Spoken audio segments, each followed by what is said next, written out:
کہ ایک مہینے میں تقوی حاصل ہو سکتا ہے، پرہیزگاری مل سکتی ہے۔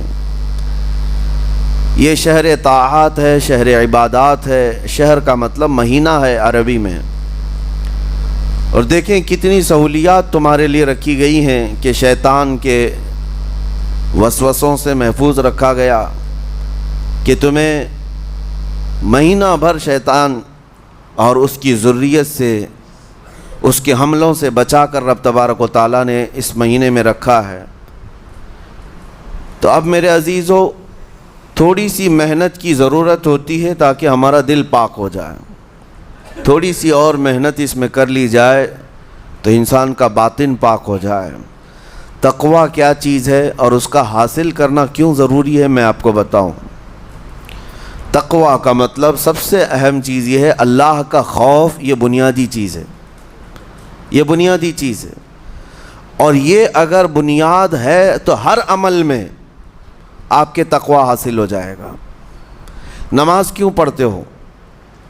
نماز ایک ڈیوٹی سمجھ کر کے پڑھتا ہے تو کوئی مسئلہ ہی نہیں اس کا، یعنی وہ ڈیوٹی ادا کر رہا ہے۔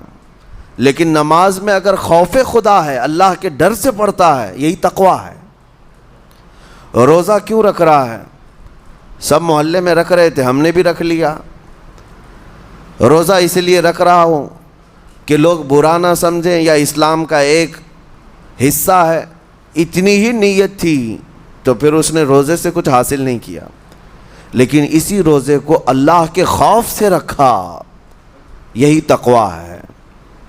تو خوف خدا، اللہ کا خوف آ جانا ہر عمل میں، یہی تقوی ہے۔ اور اگر یہ چیز نہیں ہے تو انسان بہت بڑے بڑے گناہ بھی کر جاتا ہے، اسے ڈر نہیں لگتا۔ روزہ چھوڑ دیا، اسے کوئی خوف ہی نہیں ہے، بلکہ دھڑلے سے لوگوں کے سامنے کہتا بھی پھر رہا ہو کہ مجھے یہ سب چیزوں میں وشواس نہیں، یقین نہیں ہے۔ یہ باتیں اس زبان سے آتی ہیں جس کے ہاں اللہ کا خوف ہے ہی نہیں، اللہ کا ڈر نہیں۔ اسی لیے قرآن میں اللہ نے فرمایا لعلکم تتقون، تم پر روزے اللہ نے فرض کیے ہیں تاکہ تمہیں تقوی مل جائے، اللہ کا خوف۔ اور یہ کتنی اہم چیز ہے میں آپ کو بتاؤں، خوف خدا۔ خوف خدا کا مطلب کہ اللہ کا ڈر، اللہ کا خوف، یہ تمہاری پوری باڈی کو صحیح کرتا ہے، اندر سے بھی باہر سے بھی۔ خوف خدا، تم ہر قدم پر اگر یہ سوچتے ہو کہ میرا رب مجھے دیکھ رہا ہے، جیسے کہ آپ کو پتہ ہے حدیث پاک میں حضور صلی اللہ تعالیٰ علیہ وسلم سے پوچھا بھی گیا احسان کیا ہے، یعنی نیکی کس کو کہتے ہیں؟ حضور نے فرمایا تم نماز ایسی پڑھو یا عبادت ایسے کرو جیسے تم اللہ کو دیکھ رہے ہو۔ اور اگر یہ نہیں ہو سکتا تم سے تو اتنا احساس تو رہے کہ اللہ تمہیں دیکھ رہا ہے۔ تو ہر عمل میں تمہارے یہ سوچ آئے کہ مجھے میرا رب دیکھ رہا ہے، تمہارے قدم سنبھل جائیں گے۔ آج آپ مسجد میں بیٹھے ہیں، ادب سے بیٹھے ہیں، حالانکہ ایک آدھے گھنٹے کے بعد جسم کو پھیلنے کی حاجت ہونے لگتی ہے، تھوڑا پیر پھیلا لوں، پیٹھ کو ٹیک دے دوں، نہیں کرتے آپ، اس لیے کہ آپ کو احساس ہے کہ امام صاحب دیکھ رہے ہیں، مفتی صاحب دیکھ رہے ہیں، یا پھر مجمع میں لوگ دیکھ رہے ہیں۔ تو یہاں پر ہمارے دیکھنے کے احساس سے آپ کے پیر نہیں پھیلتے ہیں، آپ پھیل کے نہیں بیٹھتے۔ تو ہم میاں نہ سزا دینے والے نہ جزا دینے والے ہیں۔ یہی احساس اگر اللہ کے دیکھنے کا ہو جائے کہ میرا رب مجھے دیکھ رہا ہے، تو پھر آپ کو کسی نگرانی کی ضرورت نہیں، کہیں کسی CCTV کی ضرورت نہیں۔ اللہ کا خوف اگر بندے کے دل میں آ جائے، وہ ہر لمحے، ہر گھڑی، ہر علاقے میں محفوظ رہتا ہے، اپنے آپ کو محفوظ رکھتا ہے۔ میرے عزیزو، 4 سال کی عمر ہے امام اہل سنت فاضل بریلوی رحمۃ اللہ علیہ، امام محمد رضا خان رحمۃ اللہ علیہ، 4 سال کی عمر میں روزہ رکھ لیا۔ گرمیوں کی شدت تھی، گھرانہ علمی گھرانہ ہے، باپ بھی بڑے عالم دین، دادا بھی بڑے عالم دین ہیں۔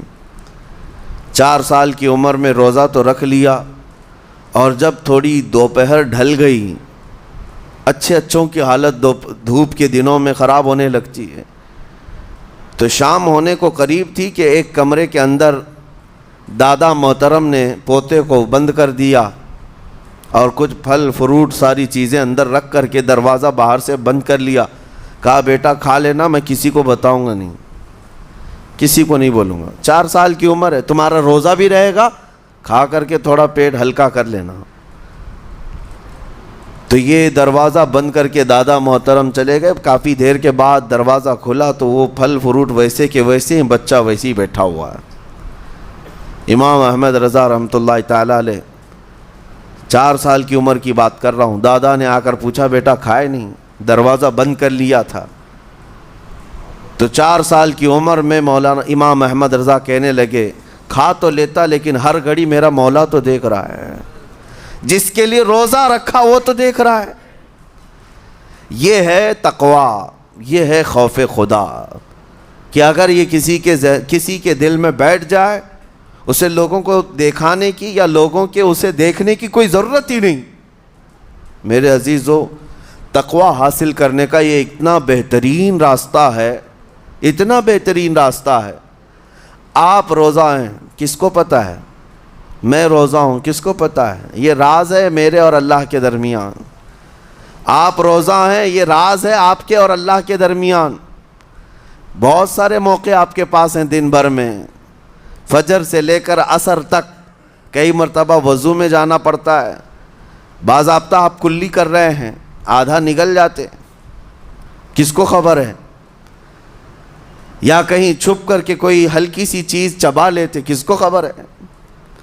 اس لیے کہ یہ اندرونی معاملہ ہے، راز ہے.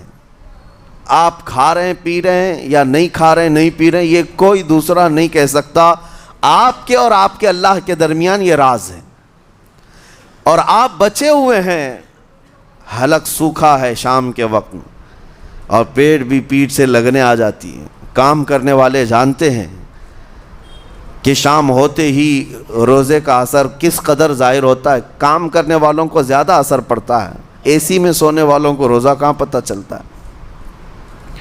لیکن اس وقت بھی وہ نہ پانی کا ایک قطرہ حلق میں ڈالنا چاہتا ہے، نہ کوئی چیز چھپ کر کے چبانا چاہتا ہے.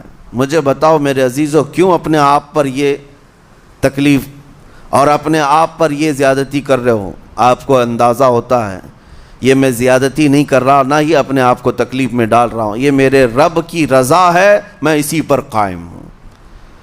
اسی لیے فرمایا گیا کہ جب افطاری کا دسترخوان بچھتا ہے اور پہلے ہی آ کر کے لوگ بیٹھتے ہیں، اور یہ سنت بھی ہے، ایسے نہیں کہ بھاگتے بھاگتے آپ آئے، وقت ہوا کھجور لیے اور کھا گئے.